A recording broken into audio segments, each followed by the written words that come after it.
What's up, everybody? College football is officially back, and we have some big matchups this weekend. I'm Ty.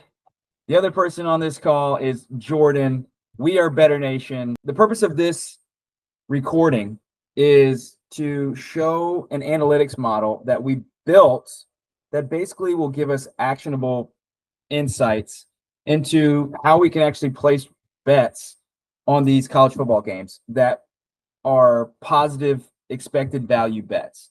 Now, positive expected value, if that's a term that you're unfamiliar with, we highly encourage you join our school community and take our training camp course. It takes you about an hour to watch through all those videos, and then we have helpful insights attached with each section that dive a little bit deeper into those video explanations. But what this analytics model does is we take vetted platforms that provide analytics, one of those being ESPN Analytics, and that's the one that we're going to be using for the purposes of this demonstration.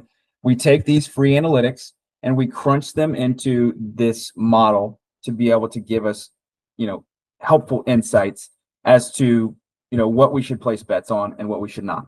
Another reminder in all of this is that we're not saying here that this is representative of who we think is going to win each game.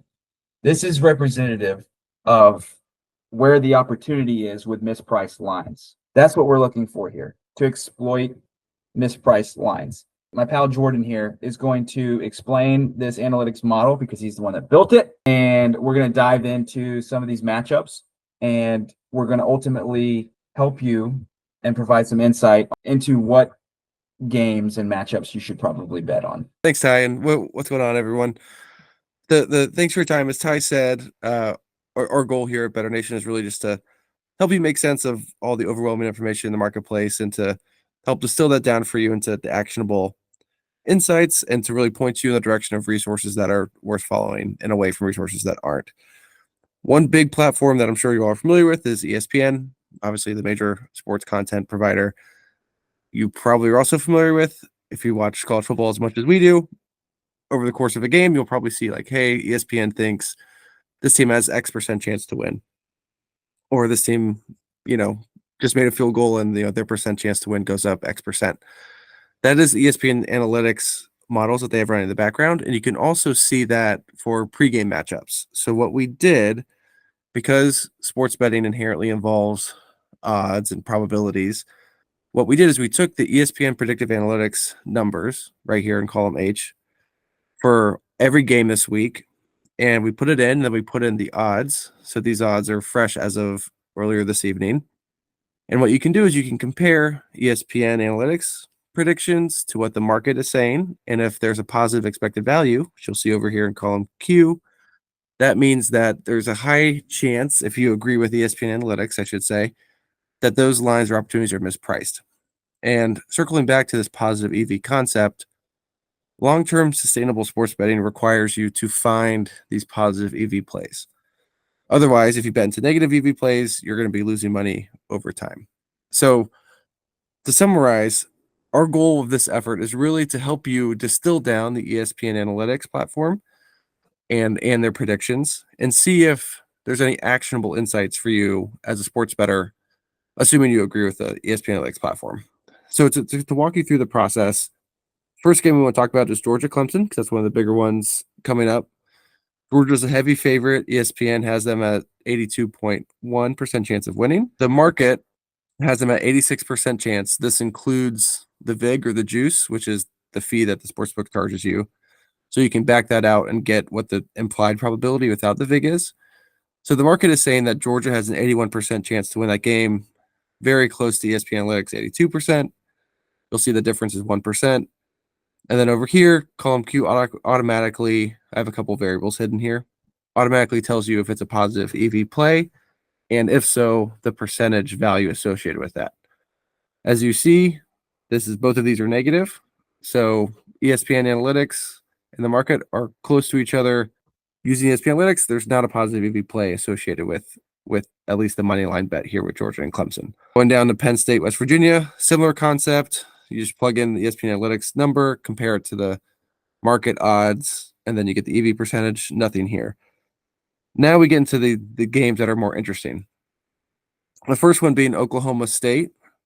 So ESPN Analytics has Oklahoma State at an 88.5% chance of winning, while the market backing out the VIG has a 74% chance of winning. So that's basically a 15% difference between ESPN Analytics and the market. And that results fortuitously in a expected value percentage of the value of your bet at 14%.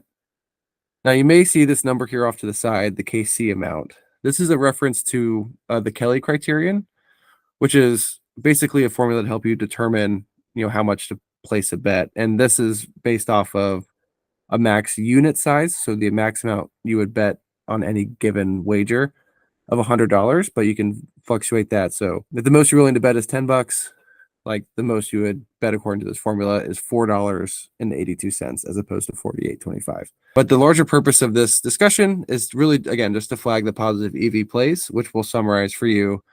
But hopefully, you find this all interesting as we be candid about how we get to these outputs. Another game that as a positive EV play for the weekend, go Gators. The Gators and Miami Hurricanes. Gators are hosting Miami. According to ESPN, the Gators should actually be the favorite, but the market has it flipped around. So that's another positive expected value play according to ESPN Analytics. So just scrolling down, and we'll make this available to everyone so we don't have to go through the whole video and talk about each contest. But we wanted to flag through our process when we flag what we call ESPN positive EV plays. That's what we're referring to. It's basically making this analysis with this model, and the output are the opportunities where the prediction by ESPN is sufficiently different to the market price that suggests that, hey, this opportunity may be mispriced and it may be something you want to jump on, again, if you agree with ESPN Analytics. One thing I'd just like to add, and Jordan, please feel free to piggyback off of what I'm about to say, but we'll use last year's bowl games as an example. And Jordan alluded to this already. ESPN Analytics doesn't always get it right. Sometimes their model will not take into account certain variables that are extremely important to the outcome of the game. For example, transfer portal or people sitting out of bowl games. Sometimes ESPN Analytics is going to get it wrong. This is week 1. We don't really know about these teams and who they truly are yet. A perfect example of that was FSU and Georgia Tech. A lot of people thought that FSU was going to steamroll Georgia Tech, but Georgia Tech manhandled FSU. One last point, we can wrap up this video. Again, we'll flag each week what these positive EV plays are for ESPN Analytics. I did want to use this example to kind of illustrate a point that Ty had made earlier. Look at the Virginia Tech Vanderbilt game. So the market price is -600 plus 400 for Vandy. ESPN Analytics think it should be a much closer matchup than what the market is suggesting. I mean, if you take out the VIG, market says 81%, ESPN saying 57%. That's a huge gap. One thing we wanted to point out is the EV percentage for Vanderbilt. It's 112%, so that's particularly high.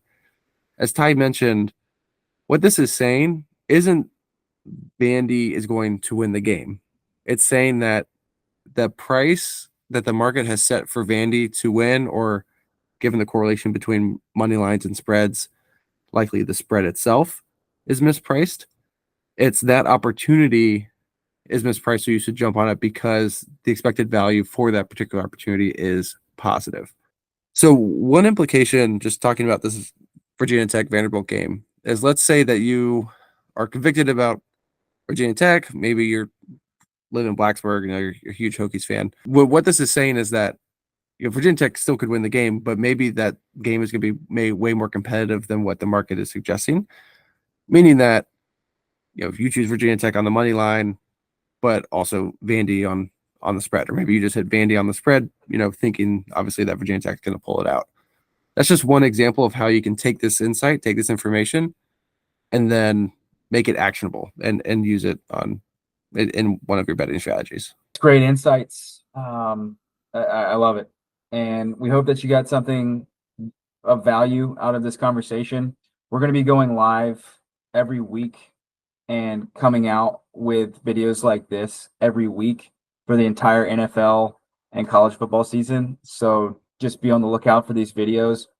Again, as a reminder, if you're not subscribed to our YouTube channel, if you're not following us on Instagram, TikTok, if you're not a part of our school community, if you're not a part of our newsletter, these are all areas that we are providing extreme value, especially in the school community, especially in the newsletter. We truly are doing the hard work so you don't have to. Remember, our slogan is don't gamble, bet better, for a reason. We're here to educate you and empower you to be a better sports bettor. So with that, thank you for joining our video and good luck this weekend.